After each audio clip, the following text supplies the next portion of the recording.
Mr. Dunn is the president and CEO of the OFIA. He took that role in 2021 during the COVID years.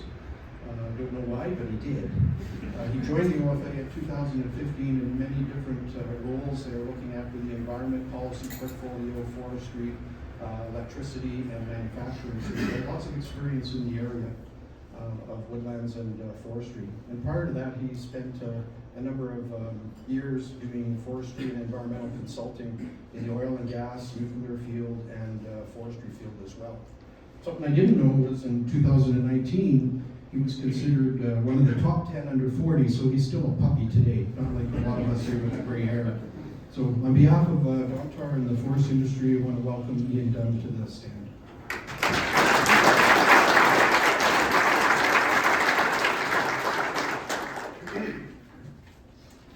Thanks, Peter. Still under 40, happy to report. Just listening to the special guests that are here, I was told there was going to be Thunder Bay royalty at this lunch, and that's really lived up to it. So thank you very much. I'm honored, and I want to thank the Thunder Bay Chamber of Commerce and Charla. Charla is a phenomenal advocate for Thunder Bay businesses. We've worked with Charla for many, many years at the association, and I'd like to just give her a round of applause.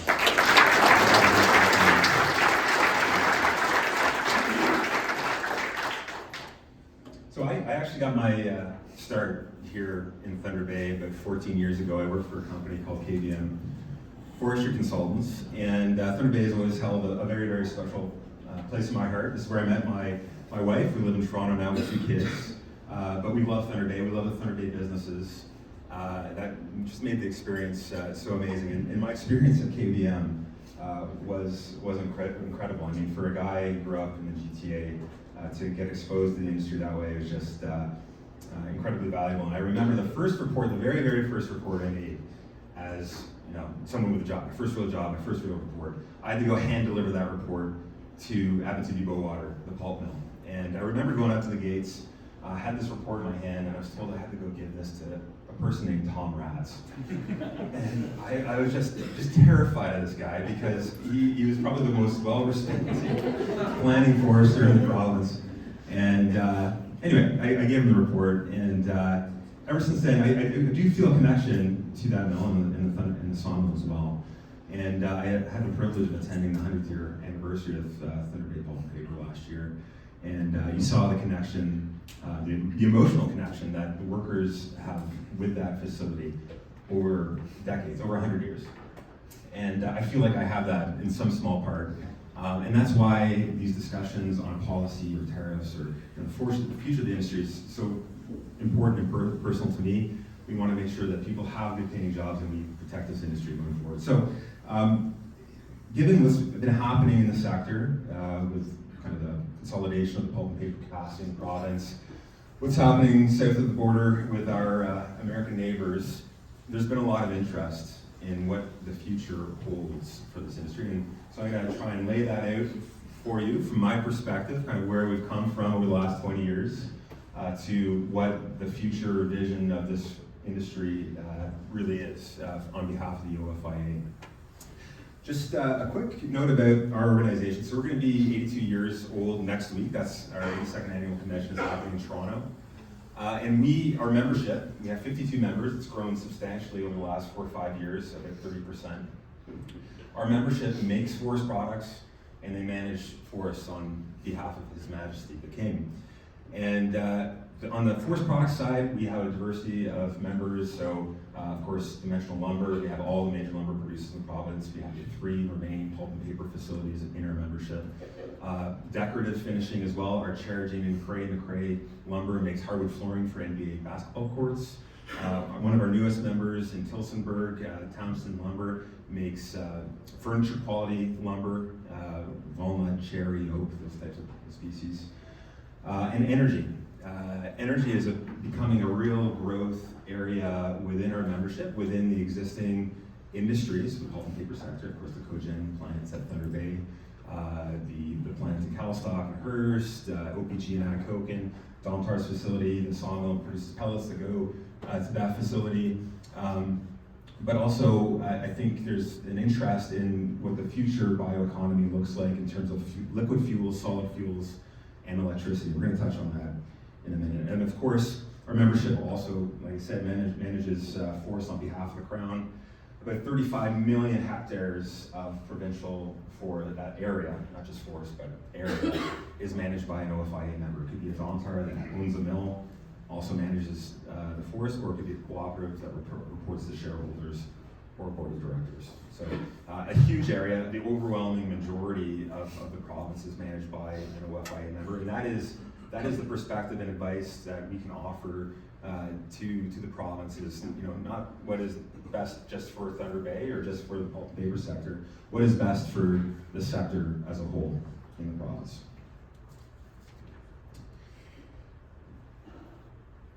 I don't have to spend too much time on this. This crowd knows the importance of the forest industry. What I will say is you often talk about the importance to northern and rural communities, and absolutely, that is the most important point. But there's a lot of service providers and manufacturers in southern Ontario that also depend on the sector. I think of Tiger Cat in Brantford. There are rail car producers in Hamilton that make rail cars for the lumber industry. Like I said, in Tillsonburg, I just got the largest sawmill in southwest Ontario. It is truly a provincial industry. It's not just northern, Indigenous, and rural, although that's the majority of it for sure, but it's the entire province. I'm just going to touch on Indigenous ownership and leadership. I think Ontario is really the leader across Canada when it comes, not just the partnership, but direct ownership, direct tenure, management of the forest, direct ownership of the mill, of course, the Domtar facility, on Fort William First Nation, the building owned by the community, Lake Nipigon, the list goes on. Manitou Forest Products, Horn Payne Lumber, White River Forest Products, joint venture between the Economic Development Corporation, a local Indigenous community, and a private investor. And there's amazing success stories in that happening. And with new annuity settlements, land claim, resolutions, I think that's going to continue. There's also a very successful resource revenue sharing program in the province that people don't talk about all that much, but I think it's certainly worth highlighting. Since 2018, over $149 million of forestry revenue collected through stumpage has been redistributed to 41 signature Indigenous communities and 2 Métis organizations. Now, there's a lot less revenue right now, but I think the program is certainly worth highlighting.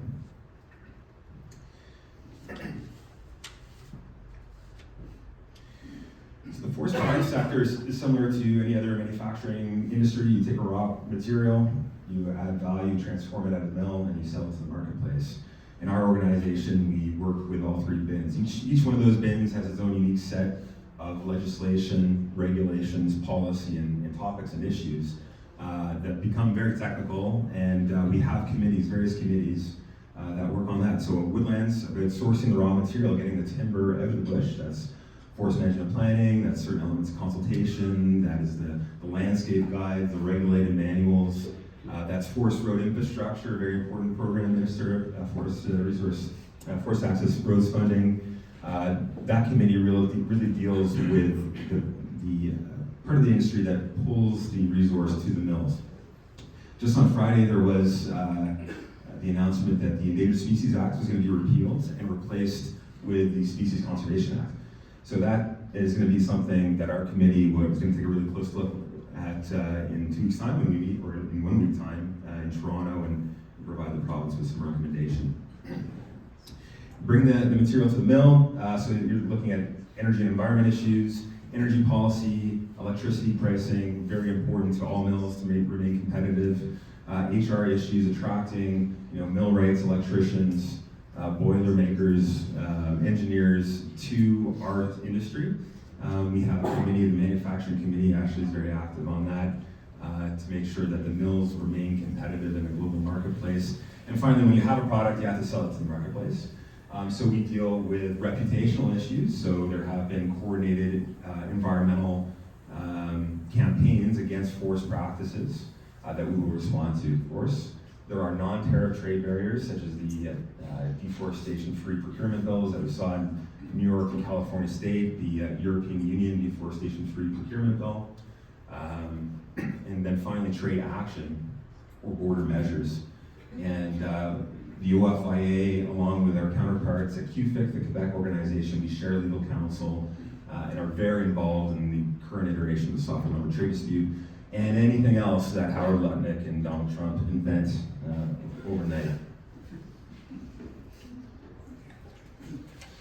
So to understand kind of where we are, where we're going, we want to make sure we understand where we've come from. And the map on the left, I know you probably can't see it all that well, but that is the total footprint of the pulp and paper sector in Ontario in 2005. And there are 16 mills on that map, consuming 18 million cubic meters. The most recent statistic for the entire industry, pulp, paper, sawmills, panels, etc., is 13 million cubic meters. So those 18 facilities were harvesting more than the entire industry is currently. So we've seen a consolidation or rationalization of that pulp and paper capacity over the last 20 years. It's not unique to Ontario. It's happened in Canada, and it's actually happened in North America as well. That capacity hasn't evaporated. It's just gone to other jurisdictions. It's gone to Central America, it's gone to Asian countries, it's gone to the Nordic countries like Sweden and Finland. But as you can imagine, particularly during the Great Recession, that we've never really fully recovered from the impact of that consolidation. And I think, to a large extent, the topics that we're discussing with the ministry on are typically around improving the competitiveness of the entire industry by making sure there is an outlet for the sawmill, that sawwood residuals. And without these pulp and paper players, it becomes very challenging. From a forest management perspective as well, our system depends on wood flowing off our forest to pay for forest management planning, to pay for inventories, to pay for renewal and road building. And with all that volume gone, it's becoming more and more challenging for the SFL manager to meet the commitments placed on that.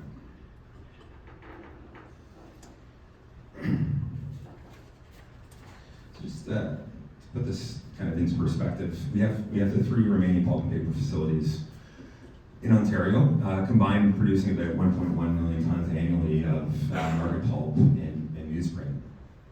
On April 9th, there was a cornerstone ceremony in Brazil for a Chilean company, and that facility is going to be operational in 2027. I believe like 6,000 people are involved in construction of this pulp mill. And when it is completed, it will produce 3.5 million tons per year. That's more than 3 times the size of the Ontario industry. And that's not the only facility like that. There are others being built in Central America. That facility in particular, $6.5 billion Canadian investment, over 2 terawatt hours of electrical generation from the facility. Energy is always a very big component of maintaining the competitiveness of the pulp and paper sector. There's also the Metsa Chemi mill expansion. So I believe that's a $2 billion investment to expand the NBSK line there. Almost 1 million tons of additional production of NBSK per year. So I guess what I'm saying here is, first of all, NBSK, very valuable product. And there's an opportunity to attract this level of investment into the facilities that are currently operating in Ontario and potentially new facilities. Other jurisdictions are doing it. So what has this meant for Ontario and employment? So obviously there's a corresponding decline in employment. This is direct employment in Ontario in paper manufacturing from 2000 to current, so it was over 35,000, now we're about 15,000. Again, this is not a recent thing. This has been happening over a very, very long time, and it's not unique to Ontario. Interesting enough, I remember my family saying, oh, why are you getting into forestry? Why aren't you getting into computer programming or something? I saw a stat recently that said over the last 2 years, a quarter of all computer programming jobs have been eliminated because of artificial intelligence. So, I mean, all industries face this to some degree, but certainly in paper manufacturing, sawmilling isn't as bad, but we've seen losses there as well.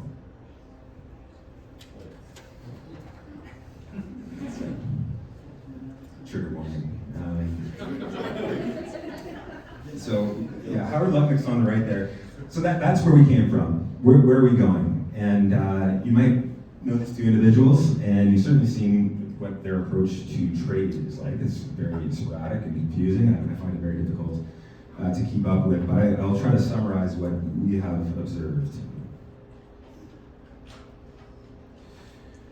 So, of course, we have the existing softwood lumber trade dispute, and that dispute goes back to the Jay Treaty of 1794. So, when the British Crown signed that with the U.S. The current iteration is the fifth dispute. The last agreement was signed in 2006. It ended in 2016. There's a one-year kind of standstill period where the Department of Commerce found that the Canadian industry continued to injure the domestic industry. And ever since then, they've been assigning on an annual basis a combined anti-dumping and countervailing duty rate. And so there's, every year they pick 2 or 3 companies, they assign preliminary and final rates, and then they average that out so that the entire industry in Canada has the average of those rates. And we just found out that Resolute Bontar is going to be the respondents, one of 2 respondents on countervailing duties and anti-dumping duties.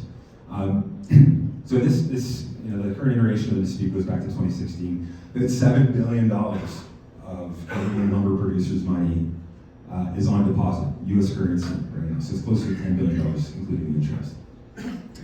We just found out, so currently lumber producers, every shipment of lumber that goes across the border is subject to 14.45% tariffs. And we just found out the preliminary rates combined are 35%. So we're going from 14.45 to 34.45, which is unheard of. I think Resolute got dinged like 24%, but that was the highest we've ever seen. 35 is by far the highest we've ever seen, and it's actually more on the dumping side, and it's based on a Western company. But yeah, that's incredibly concerning, and that has happened regardless of which administration is in power in the U.S. It doesn't matter if it's Trump or Obama or Bush, that would continue to happen. We also had the broad-based global tariffs, 25%. We had 3 days in March where that applied to every exporting industry in Canada. So for the lumber producers, 14% plus 25%. That 25% is not recoverable. That's just money paid to the U.S. Treasury coffers. There is not one member in our organization that could withstand 25% tariffs. And luckily, we avoided the worst of that. There are other countries that received it, and of course, our auto manufacturing sector as well. But there was also the Canadian countermeasures. So products coming in from the United States into Canada were also subjected to tariffs. Or potential tariffs. And it's not quite as prevalent as, say, auto, but certainly on the higher value products, material would cross the border multiple times. We import a lot of equipment and chemicals and resin from the U.S. And I heard from some members actually countermeasures were more concerning than the tariffs themselves. There was also an executive order to the Department of Commerce ordering an investigation into forest products, global forest products, as a matter of national security, because the U.S. military procures so much forest products every year. They specifically mentioned kitchen cabinetry. If anyone can explain to me how kitchen cabinetry is a national security threat to the U.S. military, please let me know. But that has the potential for additional tariffs. That was used in the first Trump administration on steel and aluminum, and that's a potential, again, for our industry. Not specific to Canada, but Canada could be implicated. And then finally, there was an executive order to the Department of Agriculture, the U.S. Forest Service, to essentially deregulate logging on national lands, national parks, riparian areas, skirt endangered species laws, with the hope of spurring domestic production. Trump has said we don't need lumber, we have fields of lumber. That's an exact quote, fields of lumber.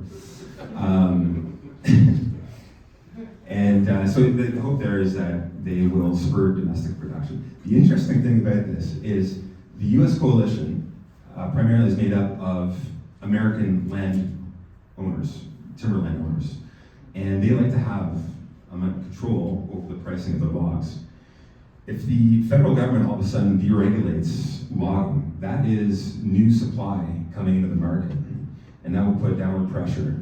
And we've actually seen a breaking in the ranks on some of the modern companies in the U.S. as a result of this, saying, you know what, maybe we should look at finding a settlement to this dispute. So what does this mean? First and foremost, the ongoing and immediate impact on American consumers. When there was that 25% additional tariff, I know some of our companies were in discussions with their customers about maybe sharing the cost of that. But it's very difficult to understand. There's a lot of confusion about who actually pays the tariff. I can say with confidence, Domtar, Nakina, whoever is importing or exporting lumber to the United States, they pay the tariff, and they hope the consumer will absorb that cost. And sometimes they do, or sometimes they just go to Germany or Sweden or Brazil to get it somewhere else.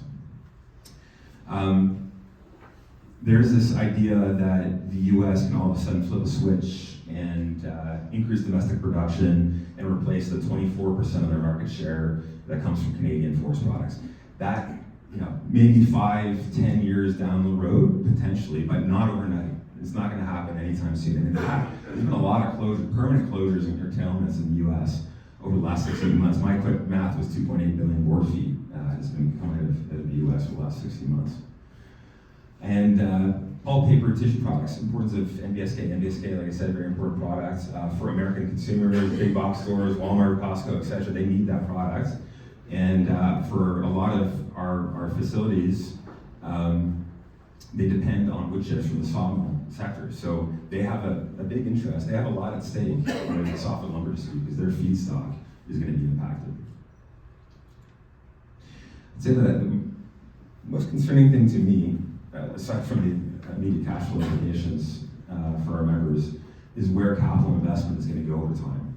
The capital, as you know, does not like uncertainty, and right now there's a ton of uncertainty. I was just talking to one of our members who said we had an order canceled, a large order, over $1 million, was canceled just because of the perceived risk of tariffs. It's not because the tariffs are there, it's just the perceived risk. And so if I'm a multinational corporation, but I'd be investing money in the forest product sector in North America, I think it's going to put chill on investment. So what can we do? I think that's why we're all here today. I can assure you Donald Trump does not listen to me. I have zero influence on Donald Trump. He doesn't even really listen to Americans all that much. But we do work with influential organizations like the National Association of Home Builders. They're advocating for free trade on all building materials, not just forest products, but gypsum, all kinds of things, vinyl. And they have some influence. There are support measures, and the province has done a lot, not just specific to this, but supporting the industry generally through the Forest Biomass Fund, roads funding, and things like that. There is an opportunity for backstop loans against the duties that are on deposit, so that's $7 billion of duties on deposit. We are working with the federal government to try and get a loan guarantee program so that lumber producers could access some of that capital back. But what I wanted to focus on today was the domestic opportunity, diversify forest product sector in Ontario. This is the most populous province in the country, the biggest economy, and I think there's a real opportunity to do something big here. Jamie McCrae, our chair, 5th generation sawmiller from the Ottawa Valley, has always told me, Ian, wood is good for two things, building stuff and heating stuff. And honestly, those are our strengths for thousands of years. And in a lot of respects, that is the plan, that is the future of the industry.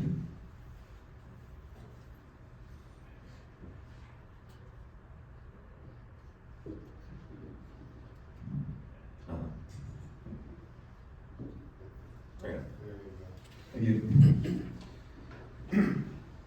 We need to build a lot more homes, particularly in Ontario. We have a housing affordability crisis, a homelessness crisis.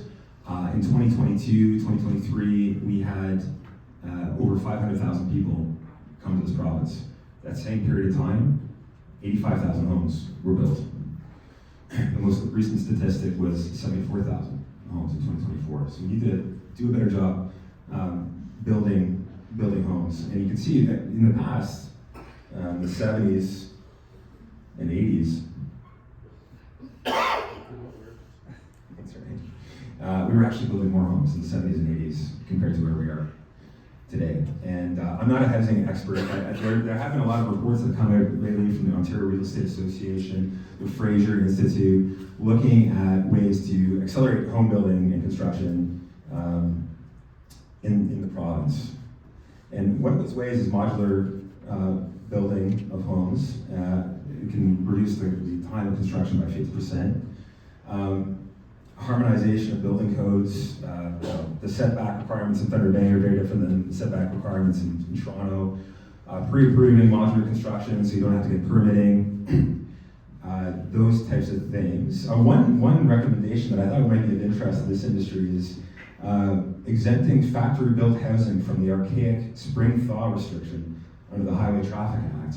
Maybe that's an opportunity for the forest product sector. But the bottom line is we need to build a lot more homes. This is the production of lumber in Ontario in 2024, just over 2 billion board feet. I stole some numbers from CRIBE, thank you Chris and Scott again. So to meet the province's 1.5 million home building target, assuming that each one of those homes is I think 1,800 square feet, we would need 3.9 billion board feet. On the top, I got some stats from the Canadian Wood Council on mass timber projects. So if you look at all the completed mass timber projects in Ontario, all of them under design, and any lead 7 years plus out in the future, it's about 200 million board feet of lumber. So we need to really do a lot better. This is the total production for the year. About 65% of that 2 billion goes to the United States, 35% goes to domestic sales, and in an elevated duty environment of 35%, perhaps some of that should go into the domestic Ontario market. So that's building stuff, heating stuff. There is a very different energy demand profile in the province compared to where we were 10 years ago. 10 years ago, there was too much electricity, one could argue, and there wasn't a need to procure more of it. With the huge growth in population, with the attraction of new manufacturing back to Ontario, there is a huge new demand for power and energy and electricity. ISO's forecasted that we need 75% more electricity to meet the demand by 2050. And I think what is most interesting is I saw last week Minister Lecce wrote a letter encouraging the energy sector to procure more domestic energy sources, and that is exactly what Finland has done. That is the exact same argument. So Finland wanted to get away from Russian oil and gas. We import in Ontario about $1.7 billion of US natural gas a year. There's an opportunity to have a completely made in Ontario, dispatchable, secure energy source at our fingertips. So I think the stars are really aligning on the energy side. This is just a quick comparison across different jurisdictions. Michigan, Georgia, Sweden, Germany, Maine, Finland. That's the competition on the forest product side. And they have a much higher proportion of their electrical grid generated using forest biomass. Ontario is, the last statistics, about 0.3% of our grid generated by forest biomass. We can certainly do better than that. Not just electricity, it's heating as well. This is the golden example of what you can do with a district heating facility in Sweden. It heats 190,000 homes with district energy, 750 gigawatt hours of electricity, fed entirely with wood chips by the surrounding sawmills. 3,500 tons a day of wood chips. And it's resulted in the reduction of 650,000 tons of CO2 equivalent per year. We're not going to be able to decarbonize our economy without facilities like that. It doesn't have to be that scale. We have Confederation College that's doing an awesome job. We just need a lot more. That's right.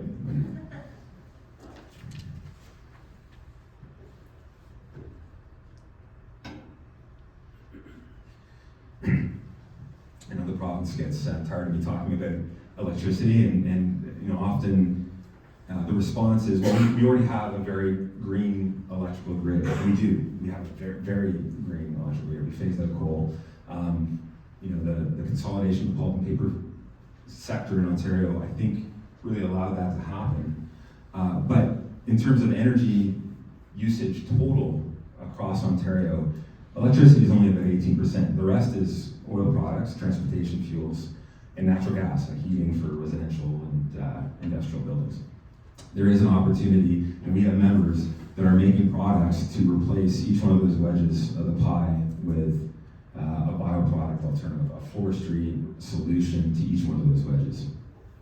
In Finland, I know we're tired of talking about Finland, but the biofuels and emerging energy would represent 40% of that pie.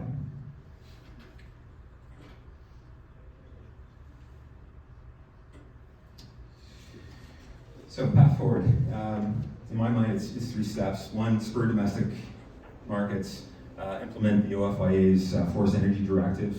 We've done a ton of work with the province and Minister Leger and Associate Minister Holland on that. You know, we need to reserve a block of megawatts so that we can produce that biomass energy. We need power purchase agreements that are in line with the competition.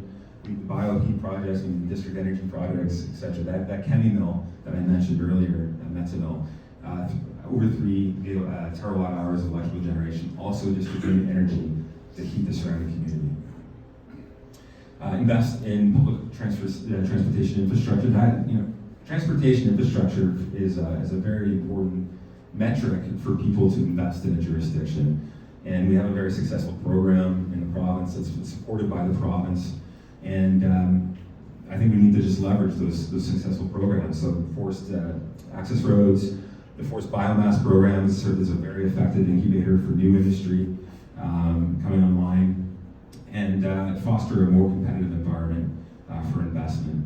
You know, the province has done a phenomenal job attracting investment into battery production, into the auto sector, into life sciences. Life sciences is the current focus area for MedCat in the province. And we would argue that the forest product sector, the bioeconomy, should be the next priority sector for the province to attract investment into all regions of Ontario.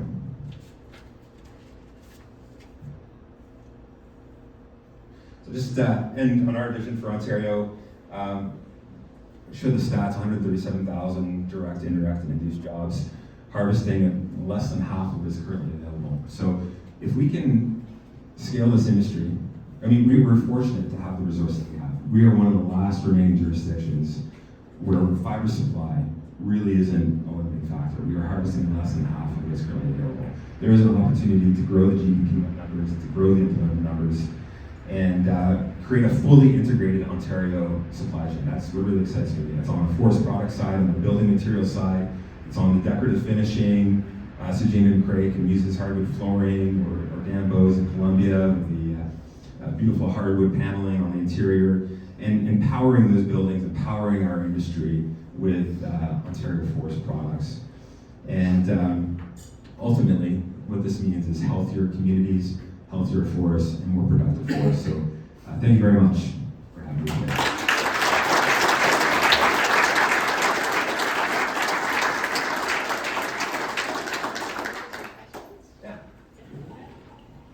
Ian will take some questions, so raise your hand if you'd like to pose questions about anything we spoke about. Anybody else?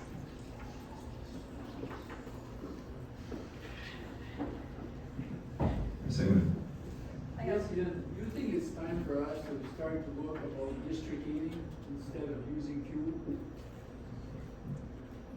For sure, yeah. There's some good examples of district energy projects in the province. It's just most of them don't use forced biomass. A lot of them use natural gas.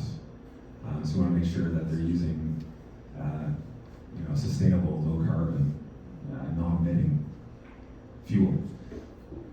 I visited Finland a few years ago, and it was amazing to see the people over there working all together. The industry, in the forests, the industry, district heating, having a pellet over there, they're using a pellet.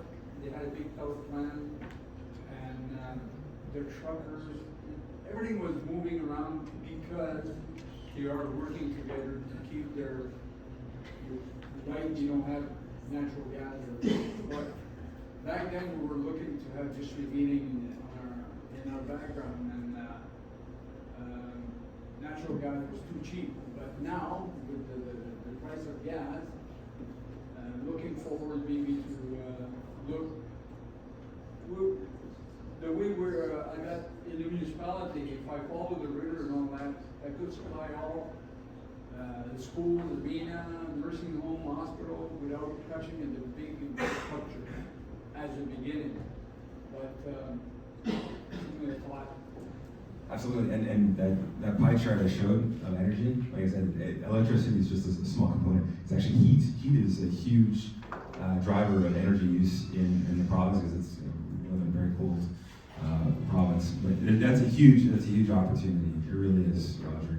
I think of in Bancroft. We have members in Bancroft along the highway. There are no buried utilities, but there's a Hydro One office, there's an OPP office, there's an M&R office. Just put a pipe in the ground and we can heat those buildings using the surrounding biomass. I think it's a real opportunity. If I could add there, Ian, I visit in, I don't know, people know where is Chibougamau, but Ojibougamau is a First Nation community, and they are heating their community with biomass. And the lowest price they had as back then for a house for a month, $70 for a month. So it's just looking outside of the box and something we could do there. I think there's 29 or so remote First Nation communities in Ontario that rely on diesel generation for the source of energy. And of course, if you spill diesel, that's a major environmental issue, and some communities are dealing with that. If you spill a load of pellets, that's just grab a shovel and put it back in.